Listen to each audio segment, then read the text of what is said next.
Bell पत्र के पत्र को तोड़ने से पहले एक नियम है कि बेल पत्र के पत्र को वृक्ष से जब तोड़ा जाता है तो सबसे पहले उसको मंत्र दिया जाता है। क्या कहा जाता है? ओम नमः शिवाय। बेल पत्र के पत्र को पेड़ पे से जब तोड़ा जाता है तो ओम नमः शिवाय का नाद किया जाता है।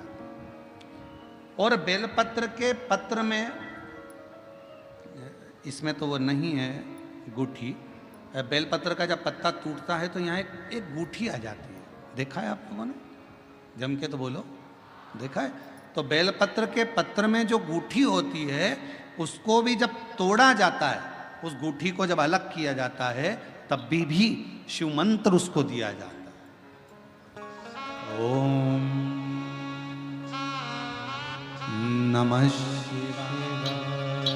ओम नमः शिवाय। ओम नमः शिवाय। वृक्ष पे से पत्ते को तोड़ा तो मंत्र दिया, गूठी को तोड़ा तो मंत्र दिया, और बेलपत्र के पत्ते को जब तोड़ा जाता है मंत्र, पत्ते को तोड़ने से पहले मंत्र प्रदान किया जाता है, और जब तोड़ा जाता है तो कहा जाता है, हे माँ पार्वती, हे माँ गोरा, चलो तुम्हें शिवजी ने बुलाया है मेरे कल्याण के लिए। माँ, आपको शंकर जी ने याद किया है, मेरे ऊपर बहुत दुख है माँ, कल्याण करिए, चलिए मेरे दुख को समाप्त करिए, निमंत्रण दो।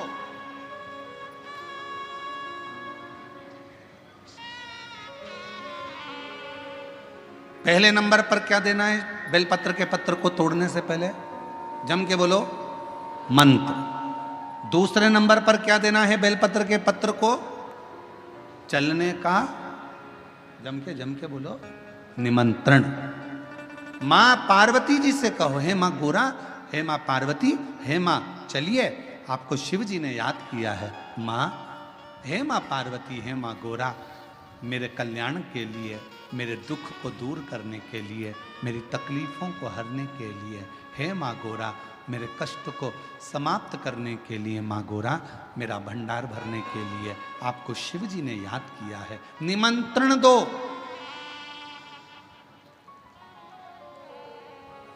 लेकर आए, फिर गूठी तोड़ी, फिर मंत्र दिया, ओम नमः शिवाय, नमः शिवाय, नमः शिवाय। अब गुरुजी ने पूछा कि तुमने मंत्र दिया? नहीं। तुमने निमंत्रण दिया? नहीं। तो फिर तुम्हें क्या हक है कि बेलपत्र का पत्र तोड़ो?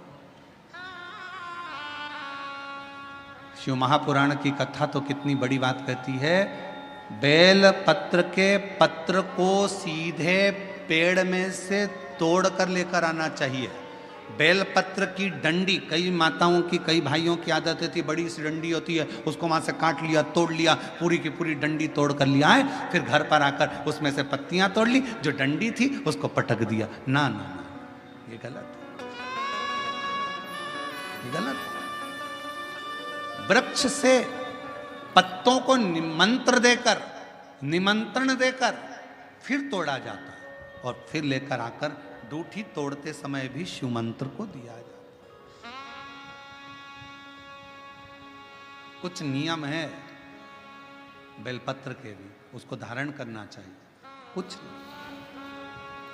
जैसे डॉक्टर की गोली खाने के भी नियम होते हैं। डॉक्टर साहब लिखते हैं कि सुबह ये गोली लेना, शाम को ये लेना, ये भोजन के पहले लेना, ये भोजन के बाद लेना, और सुनो इसको गर्म दूध से ले लेना, इसको पानी से ले लेना। अब मालूम पड़े तुमने सोचा कि मैं एक काम करती हूँ, कहाँ मेरा टाइम बर्बाद करूँगी, सुबह लो, शाम को लो, दोपहर में लो, तो तुमने सारी गोली एक साथ खा गई, और फिर डॉक्टर के पास गई, डॉक्टर साहब मेरे को तो आराम ही नहीं लग रहा, मैंने 3 बार 15 दिन से गोली खा रही हूँ, 10 दिन से गोली खा रही हूँ। डॉक्टर साहब ने पूछा गोली खा रही हो तो क्या तुमने नियम धारण करा?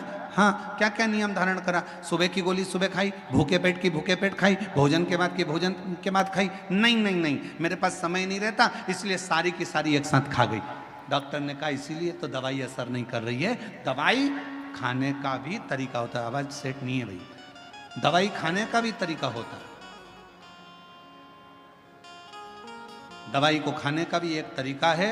उस दवाई को खाओगे, आनंद पाओगे, स्वस्थ हो जाओगे, रोग मुक्त हो जाएगा। तो दवाई के खाने का भी तरीका है। उसी तरह गुरु कह रहे हैं, संत ने कहा कि तुमने गलती करी, तुमने करी।